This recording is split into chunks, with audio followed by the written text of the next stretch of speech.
साथ ही इस वीडियो में मैं आपसे बात करने जा रहा हूं फाइनली आरपीएससी द्वारा सेकंड ग्रेड एग्जाम के ग्रुप ए और ग्रुप बी की ऑफिशियली आंसर की जारी कर दी गई है। और इस वीडियो में मैं आपसे ऑफिशियली आंसर की के according GK paper group A का है उसके सभी 100 प्रश्नों की सॉल्यूशन बताने जा रहा हूं। थोड़ी देर बाद आपको ग्रुप बी की भी इसी तरह जीके के 100 प्रश्नों की सॉल्यूशन देखने को मिलेगी। वीडियो पसंद आए तो वीडियो को लाइक कीजिए, चैनल जरूर सब्सक्राइब कीजिए, क्योंकि आपको इस यूट्यूब चैनल पर 2024 से लेकर 2024, 2025 और 2026 में जितने भी एग्जाम आयोजित हुए हैं उनकी, चाहे वो आरएसएस बोर्ड द्वारा आयोजित हो रहा है या फिर आरपीएससी आयोग, तो उनकी जो ऑफिशियली आंसर की जारी होती है तो ऑफिशियली आंसर की से मिलान करके आपको पेपर सॉल्यूशन करवाई जाती है। प्लेलिस्ट का लिंक नीचे डिस्क्रिप्शन में दिया हुआ, आप जाके देख सकते हैं। और वीडियो पसंद आए तो वीडियो को लाइक जरूर करें, चैनल भी जरूर सब्सक्राइब करें। पीडीएफ आपको हमारे टेलीग्राम चैनल पर देखने को मिलेगी, जिसका लिंक नीचे डिस्क्रिप्शन में भी दे रखा है और कमेंट बॉक्स में भी पिन कर रखा है। तो चलिए सबसे पहले तो मैं बात करने जा रहा हूं कि आंसर की का आपको मिलान कैसे करना है, और उसके बाद मैं आपको बताने जा रहा हूं कंप्लीट 100 प्रश्नों की सॉल्यूशन ऑफिशियली आंसर की के अकॉर्डिंग। अब देखो, जो आंसर की जारी हुई है वो जो मास्टर प्रश्न पत्र है उसके अकॉर्डिंग जारी हुई है, ना कि आपके पास जो पेपर है उसके अकॉर्डिंग। यानी कि आप अगर डायरेक्ट ऐसे चेक कर रहे हैं जो आंसर की जारी हुई और आपके पेपर से डायरेक्ट मिलान कर रहे हो, तो अगर आपका पेपर मास्टर पेपर सेट से मैच नहीं हुआ तो फिर आपका तरीका एकदम गलत है। यानी कि किस तरह से, मैं आपको बता देता हूं आपको ऑफिशियली आंसर की कैसे मिलान करना है। सबसे पहले आपको मास्टर प्रश्न पत्र में देखना है क्वेश्चन नंबर फर्स्ट कौन सा है। फिर आपके पास जो पेपर है उसमें चेक करना है कि यहां पर जो पहला नंबर क्वेश्चन दे रखा है वो आपके पेपर में कौन से नंबर पर है। जैसे कि मैंने मान लिया आपके पास जो पेपर है उसमें ये क्वेश्चन 38 नंबर पर है। उसके बाद आपको ऑप्शन चेक करना है, जैसे कि मैंने माना पहले का सी राइट आंसर है, यानी कि केवल ए और बी। तो अब आपके पेपर में अगर वो क्वेश्चन 38 नंबर पर है तो फिर आपको ऑप्शन में देखना है केवल ए और बी कौन से ऑप्शन में है। जरूरी नहीं यहां पर सी है तो वहां पर भी सी होगा, हो सकता है वहां पर डी हो, तो फिर डी राइट आंसर हो जाएगा। तो इस तरह से आपको मिलान करना है, इसलिए आप इतना कंफ्यूज ना हो, इसलिए एक साइड आप हमारा वीडियो ओपन कर लीजिए, जिससे कि, क्योंकि मैं इस वीडियो में ऑफिशियली आंसर की के अकॉर्डिंग आपको कंप्लीट 100 प्रश्नों की सॉल्यूशन बता रहा हूं। और दूसरी साइड आप अपनी ओमार शीट और आपके पास जो पेपर है वो आप अपने पास रखिए। वीडियो में जैसे जैसे मैं क्वेश्चन का आंसर बता रहा हूं आप अपने पास जो पेपर है उससे और ओमार शीट से मैच करके आप अपने आंसर की चेक कर सकते हैं। कंप्लीट दोनों पेपरों की मिलाकर, यानी कि जो आपका जीके का पेपर है और सब्जेक्टिव पेपर है, इसका मिलाकर आप कंप्लीट कमेंट बॉक्स में हमें जरूर बताना कि टोटल क्वेश्चन में से आपके कितने क्वेश्चन सही हुए और इसके अलावा आपकी कौन सी कैटेगरी है, जिससे कि मैं आपके लिए एक्सपेक्टेड कट ऑफ का भी वीडियो लेके आ सकूं। क्योंकि आपके सब्जेक्टिव पेपर में 150 क्वेश्चन है, जीके वाले पेपर में 100 क्वेश्चन है, तो टोटल 250 में से आपके कितने क्वेश्चन सही हुए कमेंट बॉक्स में हमें जरूर बताना है कैटेगरी के साथ। तो चलिए वीडियो स्टार्ट करते हैं। वीडियो स्टार्ट करने से पहले एक बार वीडियो को लाइक कर लीजिए, चैनल भी जरूर सब्सक्राइब कर लीजिए, और मैं क्वेश्चन के साथ डायरेक्ट आपको आंसर बताऊंगा। एक एक ऑप्शन रीड नहीं करूंगा, और जो क्वेश्चन ज़्यादा ही लॉन्ग होगा, पैराग्राफ टाइप में होगा, तो फिर उसको डायरेक्ट आंसर बता दूंगा, क्योंकि मैं नहीं चाहता हूं कि आधे घंटे से ज़्यादा आप समय लें आंसर की का मिलान करने के। 25 से 30 मिनट के अंदर आपको कवर करवा दिया जाएगा। क्वेश्चन नंबर फर्स्ट है आपके सामने, राजस्थान के आर्द्र दक्षिण पूर्वी मैदानी कृषि जलवायु क्षेत्र में निम्नलिखित में से कौन से जिले सम्मिलित है। जैसे कि मैंने आपको कहा केवल ए और बी, ऑप्शन नंबर सी आपका राइट आंसर हो जाएगा। अगला क्वेश्चन है आपके सामने, शहरी या जनजाति के पेड़ों पर बनी मचानुमा झोपड़ी को क्या कहा जाता है। इस झोपड़ी को कहा जाता है टोपा या कोरुआ, ऑप्शन नंबर सी आपका राइट आंसर हो जाएगा। अगला क्वेश्चन है, राजस्थान में समवर्षा रेखाओं के सामने प्रवृत्ति होती है। तो राजस्थान में समवर्षा रेखाओं के सामने प्रवृत्ति होती है उत्तर पूर्व से दक्षिण पश्चिम की ओर, ऑप्शन नंबर सी आपका करेक्ट आंसर हो जाएगा। अगला क्वेश्चन है, वर्ष 2011 में राजस्थान के शहरी क्षेत्रों में बाल शिशु जनसंख्या का सर्वाधिक और सबसे कम अनुपात रखने वाले जिले कौन से थे। तो इसमें आपका राइट आंसर हो जाएगा सर्वाधिक में धौलपुर और सबसे कम में उदयपुर, ऑप्शन नंबर ए आपका करेक्ट आंसर हो जाएगा। नेक्स्ट क्वेश्चन है आपके सामने, निम्नलिखित में से किसकी ऊंचाई समुद्र तल से सर्वाधिक है। तो समुद्र तल से अचलगढ़ की जो ऊंचाई है वो सर्वाधिक है, ऑप्शन नंबर ए आपका राइट आंसर हो जाएगा। अगला क्वेश्चन है, राजस्थान सहकारी डेयरी फेडरेशन के बारे में निम्नलिखित कथनों पर विचार कीजिए और उपयोग में से कौन सा कथन सही है वो आपको बताना है। पहला है, इसकी स्थापना 1977 में राजस्थान में डेयरी विकास कार्यक्रम के लिए की गई थी, ये सही है। दूसरा, ये राजस्थान सहकारी समिति अधिनियम के अंतर्गत पंजीकृत है, ये भी सही है। पहला और दूसरा दोनों सही है, ऑप्शन नंबर ए आपका राइट आंसर हो जाएगा। नेक्स्ट क्वेश्चन है आपके सामने, राजस्थान की निम्नलिखित नदियों पर विचार कीजिए, उपयोग में से कितनी चंबल नदी तंत्र का भाग है। तो इनमें से चंबल नदी तंत्र का भाग आपके केवल 2 हो जाएगा, ऑप्शन नंबर ए आपका राइट आंसर हो जाएगा। वीडियो पसंद आ रहा है तो वीडियो को लाइक जरूर करें, चैनल भी जरूर सब्सक्राइब करें, क्योंकि इस यूट्यूब चैनल पर आपको इसी तरह आरपीएससी और आरएसएस बोर्ड द्वारा पूछे गए क्वेश्चन करवाए जाते हैं। अगला, निम्नलिखित पर विचार कीजिए, एक साइड उद्योग सीमेंट है, दूसरी साइड स्थान है, इनमें से कितने सुमिलित हैं। तो इसमें आपका केवल 3 करेक्ट आंसर हो जाएगा, ऑप्शन नंबर बी आपका राइट आंसर हो जाएगा। अगला क्वेश्चन है, भारत वन स्थिति रिपोर्ट 2023 के अनुसार राजस्थान में वनों के संबंध में निम्नलिखित में से कौन सा सही है। एक साइड वैधानिक स्थिति है और दूसरी साइड उनका परसेंटेज दे रखा है, तो इसमें केवल सी आपका राइट आंसर हो जाएगा, ऑप्शन नंबर बी आपका करेक्ट आंसर हो जाएगा। अगला क्वेश्चन है आपके सामने, दो सूची दे रखी है, एक साइड पर्यटन स्थल है और दूसरी साइड वो कहां पर स्थित है, आपको सम्मिलित करके करेक्ट आंसर बताना है। तो इसमें आपका दूसरा, चौथा, पहला, तीसरा हो जाएगा, ऑप्शन नंबर ए आपका राइट आंसर हो जाएगा। नेक्स्ट क्वेश्चन, अगला क्वेश्चन है, बूंदी स्कूल के कलात्मक विकास पर पड़ने वाले बाहरी प्रभाव के संबंध में निम्नलिखित कथनों पर विचार कीजिए और कौन सा कथन सही है। तो इसमें आपका तीनों कथन सही है, जो यहाँ पर तीन कथन दे रखे हैं तीनों कथन सही है, ए बी सी आपका राइट आंसर हो जाएगा, बी आपका करेक्ट आंसर हो जाएगा। जो भी आरपीएस ने आंसर माना है उसी ऑफिशियली आंसर की के अकॉर्डिंग मैं आपको कंप्लीट पेपर सॉल्यूशन करवाने जा रहा हूं। अगला क्वेश्चन है, निम्नलिखित कथनों पर विचार कीजिए और सही विकल्प को चुनिए। तो इस क्वेश्चन में आपका पहला और दूसरा है, ये दोनों सत्य हैं, पहला और दूसरा दोनों सत्य हैं, ऑप्शन नंबर सी आपका राइट आंसर हो जाएगा। नेक्स्ट क्वेश्चन है आपके सामने, निम्नलिखित में से किस नेता को मद्रास प्रेसिडेंसी की वेलोर जेल में बंदी रखा गया था। तो आपका राइट आंसर हो जाएगा अर्जुन लाल सेठी, ऑप्शन नंबर डी आपका करेक्ट आंसर हो जाएगा। अगला क्वेश्चन है, निम्नलिखित में से कौन संयुक्त राज्य राजस्थान और वृहत्तर राजस्थान दोनों के मंत्रिमंडल के सदस्य रहे। तो इसमें भूरेलाल भैया आपका राइट आंसर हो जाएगा, ए आपका करेक्ट आंसर हो जाएगा। नेक्स्ट क्वेश्चन है, लोक देवता हड़बूजी किस वंश से संबंधित है। तो हड़बूजी आपके सांखला वंश से संबंधित है, ऑप्शन नंबर ए आपका राइट आंसर हो जाएगा। नेक्स्ट क्वेश्चन, भारतीय राष्ट्रीय कांग्रेस के निम्नलिखित अधिवेशनों में से कौन से अधिवेशन में मारवाड़ लोक परिषद की स्थापना का प्रस्ताव स्वीकृत हुआ। तो इसमें आपका हरिपुरा अधिवेशन हो जाएगा, ऑप्शन नंबर सी आपका करेक्ट आंसर हो जाएगा। अगला क्वेश्चन है, अब्दुल कादिर बदायूनी के अनुसार निम्नलिखित में से किसने मानसिंह की महाराणा प्रताप के विरुद्ध मुगल सेना के प्रधान सेनापति के रूप में नियुक्ति का विरोध किया था। इसमें आपका नकीब खान करेक्ट आंसर हो जाएगा, ऑप्शन नंबर बी आपका राइट आंसर हो जाएगा। अगला क्वेश्चन है, निम्नलिखित में से कौन सा एक वस्त्र शेष तीनों से भिन्न है। तो इसमें आपका हो जाएगा मिर्जाई वस्त्र है, वो शेष तीनों से भिन्न है, ऑप्शन नंबर बी आपका राइट आंसर हो जाएगा। अगला क्वेश्चन है, निम्नलिखित कथनों पर विचार कीजिए और सही विकल्प को चुनिए। तो इसमें सही विकल्प आपका हो जाएगा एक तो पहला और एक तीसरा, दूसरा गलत हो जाएगा, ए और सी सही है, ऑप्शन नंबर ए आपका करेक्ट आंसर हो जाएगा। अगला क्वेश्चन है, जोधपुर के पॉलिटिकल एजेंट मॉक मैसन के आदेश से जोधपुर नरेश ने किस सेनानायक के नेतृत्व में अपने अश्वरोही सेना को अजमेर के रक्षार्थ के लिए भेजा था। तो इसमें आपका कुशल राज सिंह भी हो जाएगा, ऑप्शन नंबर बी आपका राइट आंसर हो जाएगा। वीडियो पसंद आ रहा है तो एक बार वीडियो को लाइक कर लीजिए, चैनल भी जरूर सब्सक्राइब कर लीजिए।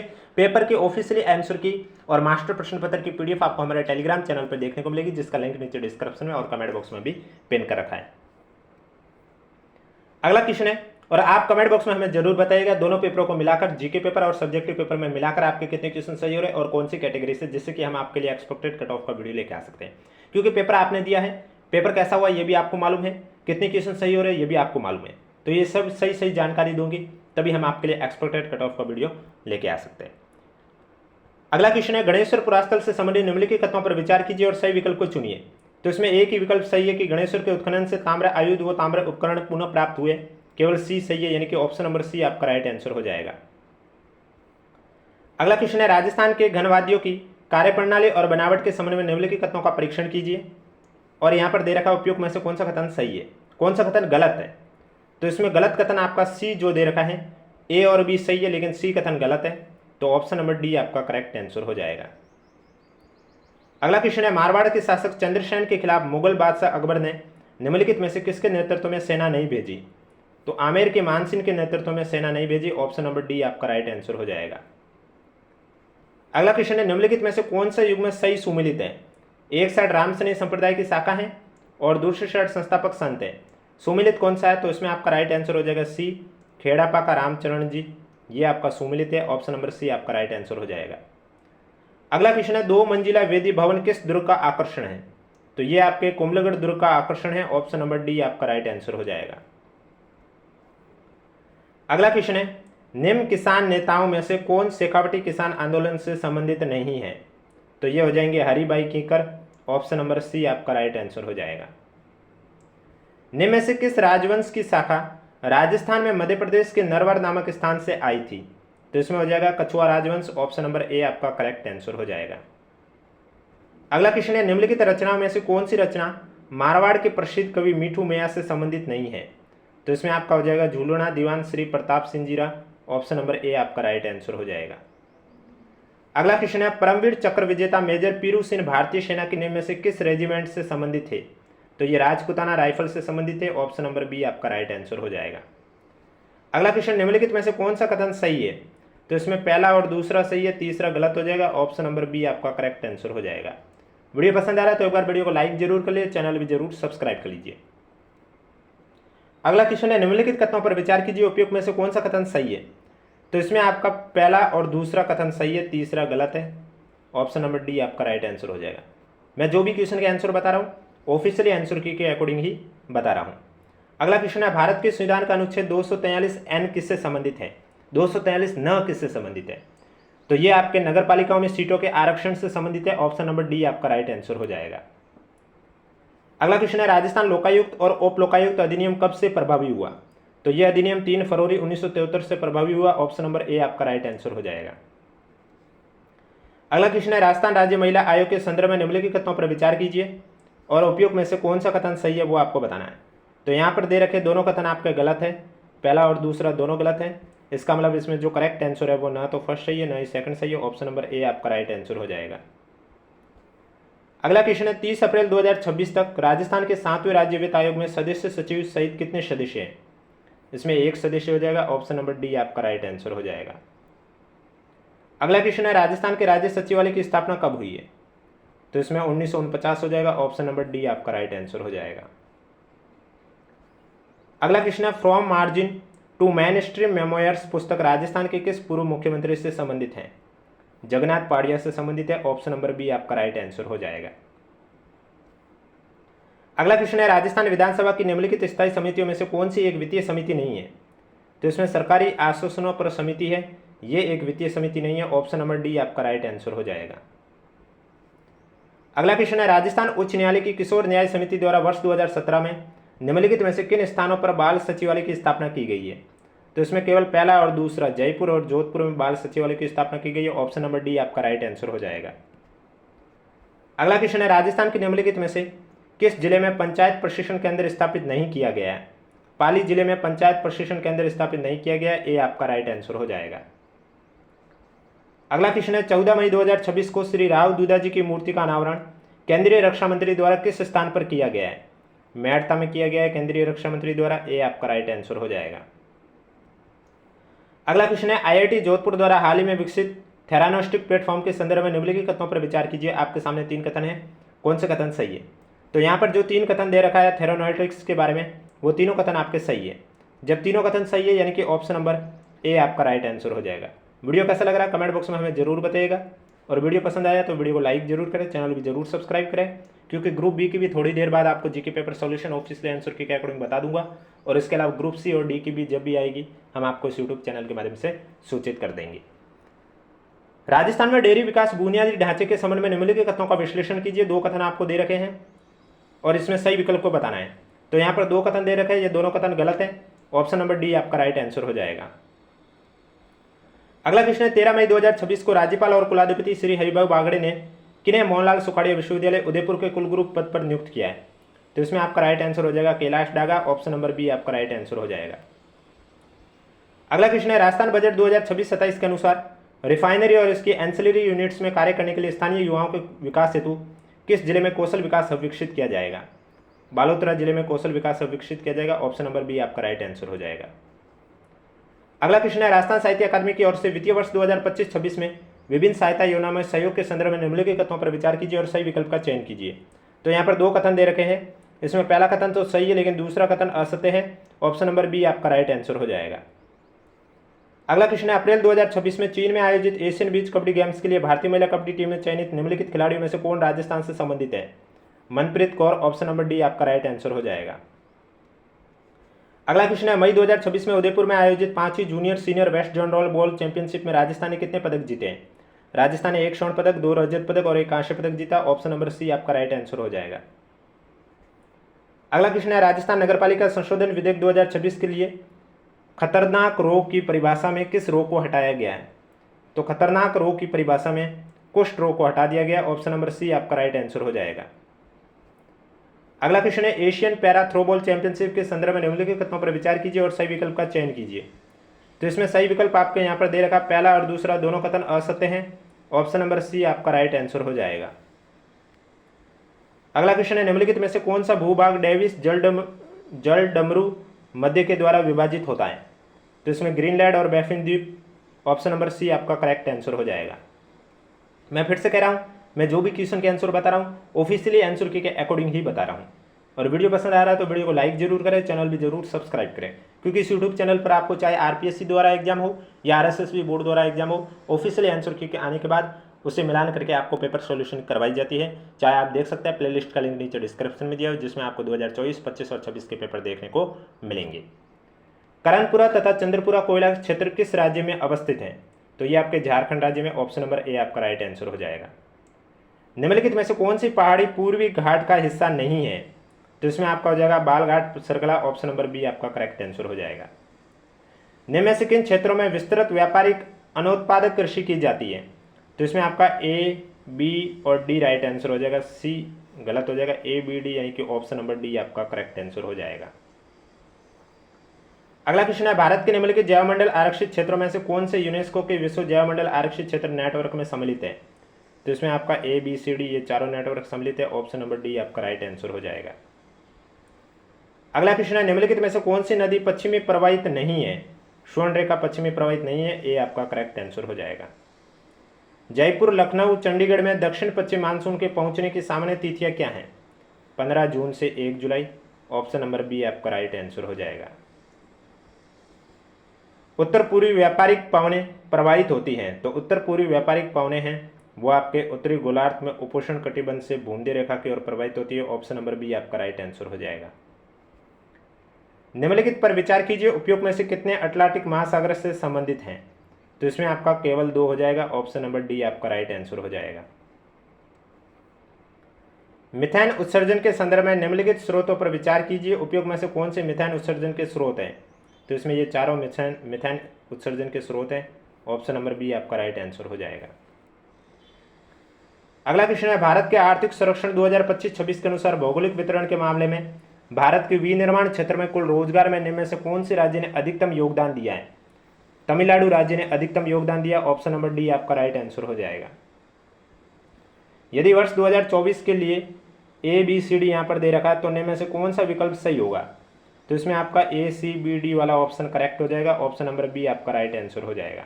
एक साइड आप हमारा वीडियो ओपन करके देख सकते हैं और दूसरी साइड आप अपने ओएमआर शीट और जो आपके पास क्वेश्चन पेपर है उससे आप क्वेश्चन आंसर मैच करके सही करेक्ट आंसर भी चेक कर सकते हैं, क्योंकि मैं जो बता रहा हूँ वो आरपीएससी की ऑफिशियली आंसर की के अकॉर्डिंग ही आंसर बता रहा हूँ।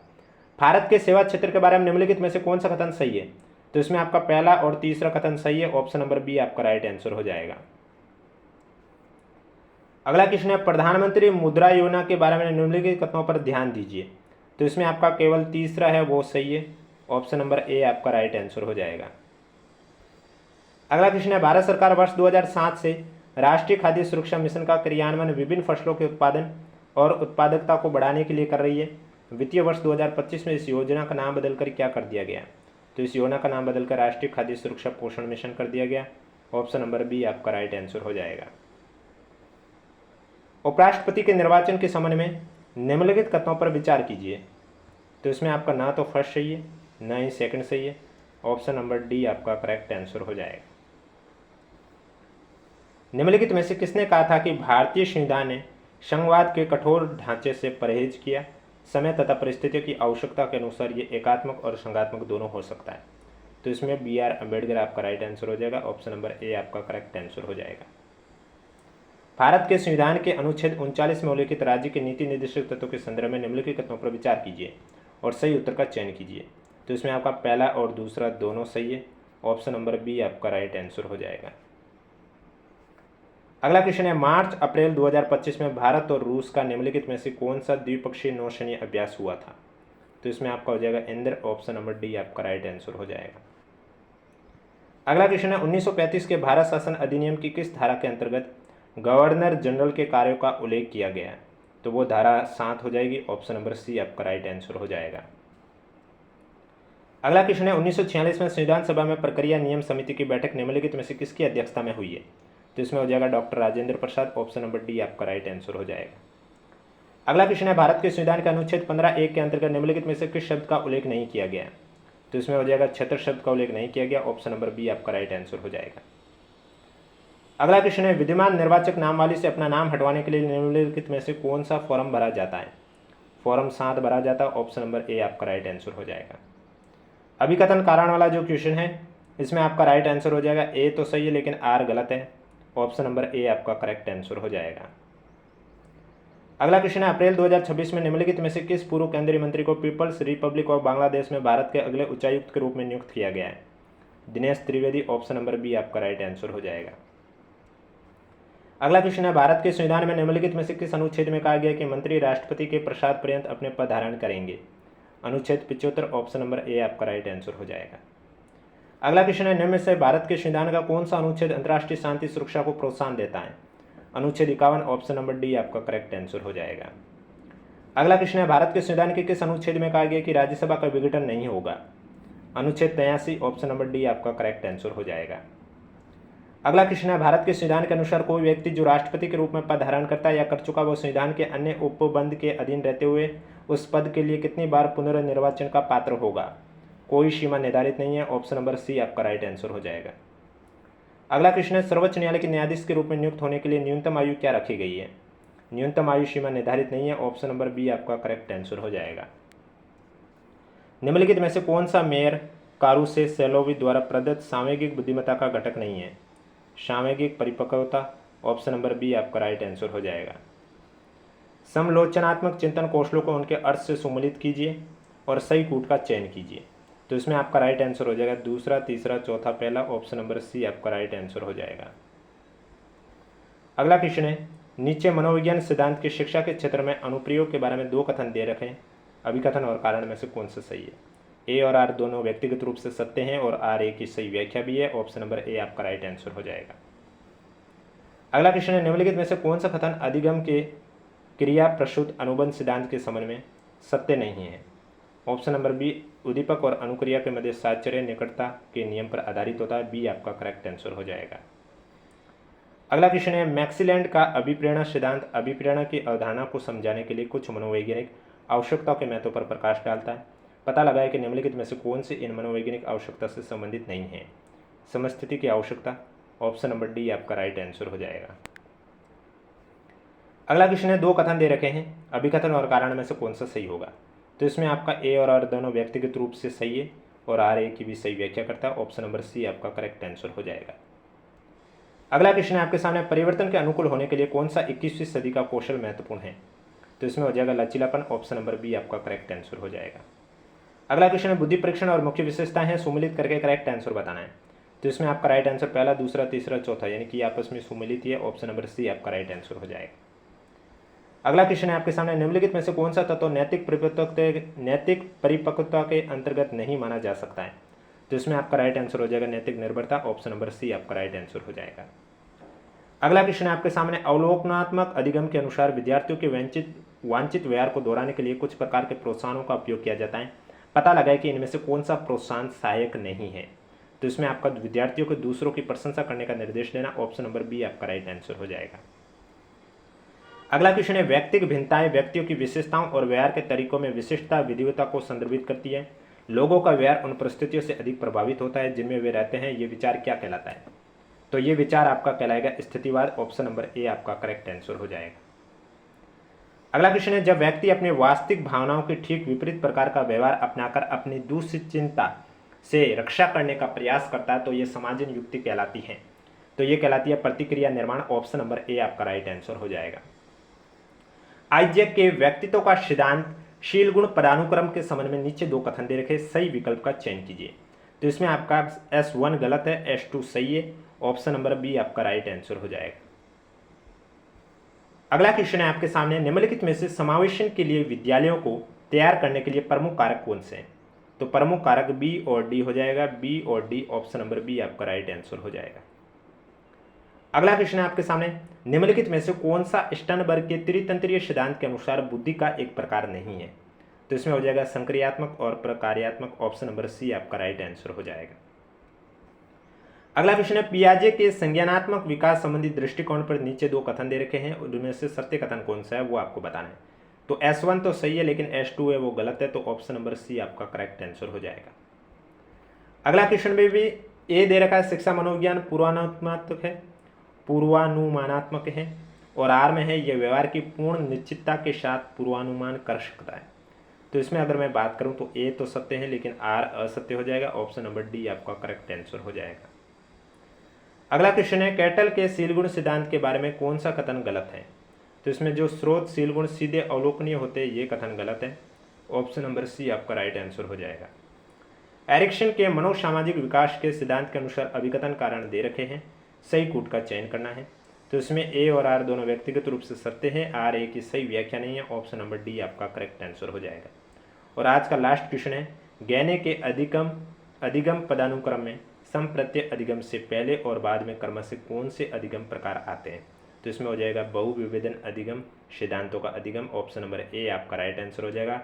तो ये था आपका आरपीएससी द्वारा आयोजित second grade exam 12 July 2026 group A के जीके पेपर के कंप्लीट 100 प्रश्नों की सॉल्यूशन आरपीएससी की ऑफिशियली आंसर की के अकॉर्डिंग।